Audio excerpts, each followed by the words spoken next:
हाँ जी बच्चों, कैसे हो आप सब। Welcome to my channel learn and grow.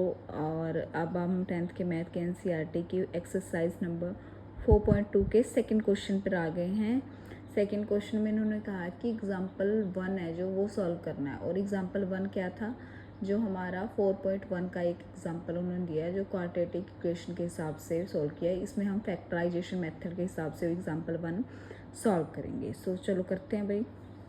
सो क्या दिया हुआ हमें, John and Jayanti together have 45 marbles. Both of them lost 5 marbles each, and product of the numbers of marbles they now have is 124. We would like to find out how many marbles they had to start with. ठीक है, ये हमें दिया है। सबसे पहले हमें दिया है कि जॉन के पास भाई x मार्बल हैं, तो उन्होंने कहा है जॉन और जयवंती के पास मिलाकर हमारे पास 45 हैं। सो जॉन के पास हम मान लेते हैं x हैं, तो जॉन और जयवंती के पास क्या हो गए, दोनों के पास 45 हो गई।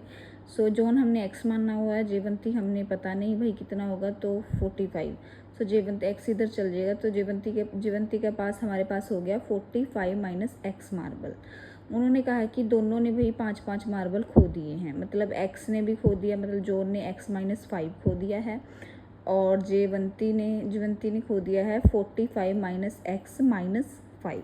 ये इसमें से हम 5 माइनस करेंगे। सो जयवंती के पास रह गया 40 माइनस x। अब इन्होंने हमें दिया है कि दोनों का जो प्रोडक्ट है मार्बल्स का, उन्होंने 124 हमें दिया हुआ है, मतलब x माइनस 5 का और 40 माइनस x का मार्बल हमारे पास ये दिया हुआ है इनका प्रोडक्ट। सो इनको अंदर करके हम सॉल्व करके हमारे पास आ जाएगी इक्वेशन, यहाँ से आएगी इक्वेशन। इसके बाद ही हम अपना फैक्टराइजेशन मेथड जो है वो करेंगे, क्योंकि पहले हमने इक्वेशन बनानी थी। सो इक्वेशन ऐसे इनको मल्टीप्लाई करके इनको सॉल्व करके यहाँ पे हमारे पास ये इक्वेशन आ गई है। अब इसमें देखो, आपको पता ही है हाँ, उसमें फैक्टराइजेशन मेथड में हम करते क्या हैं, हमें ऐसा नंबर चाहिए जिसका जो है प्रोडक्ट 324 हो और सम हो माइनस 45, ऐसे नंबर चाहिए। तो ऐसे नंबर्स हमारे पास क्या है, -36 एंड -9। बेशक आप प्रोडक्ट करके देखो और इनका सम करके देखो। सो स्प्लिट कर देंगे मिडिल टर्म को, इस टर्म को मिडिल को स्प्लिट कर देंगे इनकी हेल्प से, जो हमने नंबर लिए हैं x² minus 36 x minus 9 and that. ठीक है, इनमें जो कॉमन आ रहा है दोनों में, इन दोनों में जो कॉमन आ रहा है, इन दोनों में जो कॉमन आ रहा है, ये हमने बाहर निकाल लिया है और हमारे पास आ गया x minus 36 x minus 9 is equal to 0। ठीक है, सो अब हम क्या करेंगे भाई, अब हम करेंगे कि x माइनस 36 को 0 के इक्वल रखेंगे, यहाँ x की वैल्यू आ गई, और x माइनस 9 को 0 के इक्वल रखेंगे यहाँ पे। अभी हमारे पास दो वैल्यूज़ आ गई हैं मार्बल की, जिसमें हम लगाएंगे, अगर जॉन के पास 36 हैं तो जयवंती के पास 45 माइनस x, मतलब x की जगह हम 36 लगे 9 होंगे। और अगर जॉन के पास 9 हैं तो जयवंती के पास 45 माइनस 9 36 होंगे। मतलब बेशक आप इनका प्रोडक्ट करके देख लो, दोनों का सम करके देख लो, वही आएगा जो गिवन है। ठीक है, ये हमने निकाल लिया। अब इसमें हमारे पास है सेकंड पार्ट दिया हुआ है, a cottage industry produce a certain number of toys in a day, the cost of production of each toy was found to be 55 minus the number of toy produced in a day. On a particular day the cost of production was 50 and we would like to find out the number of toys. हमें number of toys एक दिन में कितने बना रहे हैं वो find out करना है। सो सबसे पहले हम उसको एज्यूम कर लेंगे कि भाई वो एक दिन में x बना रहे हैं। ठीक है, वो कह रहे हैं कि उसमें से लॉस्ट हो रहा है 55, मतलब लॉस्ट हो रहे हैं इन्होंने बताया। सो मतलब 55 माइनस x, ये माइनस वो कह रहे हैं लॉस्ट हो रहे हैं। ठीक है, तो इन्होंने हमारे पास प्रोडक्शन दिया हुआ है, मतलब जो प्रोडक्ट है वो दिया हुआ है 750। सो इक्वेशन क्या बन गई, x 55 minus x is equal to 750। इसको अंदर मल्टीप्लाई करेंगे तो हमारे पास इक्वेशन ये आ गई।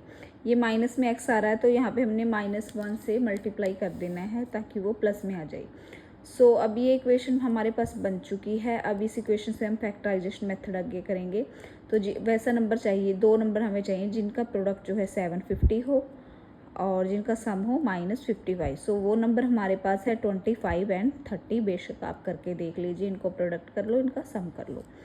ठीक है। तो स्प्लिट कर देंगे इस इक्वेशन को स्प्लिट करेंगे तो x square minus 25 minus 30x plus 750 is equal to 0। So इनमें जो कॉमन आ रहा है वो हमने कर लिया, तो हमारे पास सी आ गया। अब x minus 25 x minus 30 is equal to 0। अब इनको अलग अलग हम 0 के इक्वल रखेंगे। देखो 0 के इक्वल हमने रखा x माइनस 25 एक्स की वैल्यू 25 और x माइनस 30 को x की वैल्यू आ गई 30। अगर टॉयज़ हमारे पास 25 है तो कॉस्ट पर उसकी होगी 55 माइनस 20 इज इक्वल टू 30। और अगर हम 30 मान रहे हैं तो कॉस्ट होगी 55 माइनस 30 इज इक्वल टू 0। ये हमारे पास इनकी आंसर आ गया है।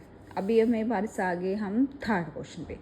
थर्ड क्वेश्चन में सिंपल हमें दिया हुआ है find the number whose sum is 27 and product is 182। ठीक है। तो फर्स्ट नंबर, दो नंबर हमें पता करने हैं। ठीक है। सो फर्स्ट नंबर हम मान लेंगे x और सेकंड नंबर और फर्स्ट नंबर का जो है सम हमें 27 दिया हुआ है। तो सेकंड नंबर हमें पता नहीं, फर्स्ट नंबर हमने x मान लिया है तो 27। सो सेकंड नंबर ऑटोमेटिकली क्या होगा 27 माइनस x। और प्रोडक्ट हमें दिया हुआ है गिवन x और इनका x का और 27x का, मतलब फर्स्ट का और सेकंड का प्रोडक्ट हमें दिया हुआ है 182। तो इसको सॉल्व करो। देखो ये इक्वेशन आ गई, ये इक्वेशन आ गई, ये इक्वेशन आ गई। तो अब हमें क्या करना है, हमें ऐसे नंबर फाइंड करने हैं जिनका जो है प्रोडक्ट 182 हो और सम हो माइनस 27। ठीक है। ये हमने फाइंड करना है। सो हम फाइंड करेंगे तो नंबर्स हमारे पास क्या आ गया, नंबर्स आ गया 13 एंड 14। नंबर आ गया 13 एंड 14। तो x का स्क्वायर माइनस 13x, इसको हम स्प्लिट कर रहे हैं ना यहाँ पे, इसको हम स्प्लिट कर देंगे। स्प्लिट किया तो हमारे पास आ गया, ये आ गया देखो, स्प्लिट करके 13x माइनस 14x प्लस 2। तो इसको, इसमें जो कॉमन आ रहा है वो हमने ले लिया, इन दोनों में जो कॉमन आ रहा है माइनस 14 आ रहा है वो हमने कॉमन ले लिया। तो इसको इक्वल की करके अब इसको भी हम 0 के इक्वल कर देते हैं और इसको भी। तो ये हमारे पास दो नंबर आ गए। अगर आपको वेरिफिकेशन करनी है 14 और 13 की वेरिफिकेशन करेंगे कि दोनों का सम कितना है, देख लो करके 27 आ रहा है दोनों का। ये हमारे पास वेरिफिकेशन हो गई और ये हमारा थर्ड क्वेश्चन कंप्लीट है। कल हम 4.2 जो है वो पूरी कंप्लीट कर लेंगे। इसमें हम 4th 6th 7 जो हमारे पास क्वेश्चन है वो हम कंप्लीट कर लेंगे और फिर हम बढ़ेंगे 4.3 की तरफ। कल देखते हैं हम, डे हमारा 23 होगा। तब तक आप मेरे चैनल को लाइक करें, सब्सक्राइब करें और शेयर करें प्लीज़। अगर कुछ भी आपको समझ नहीं आता प्लीज़ कमेंट करके ज़रूर बताएं। Thank you so much.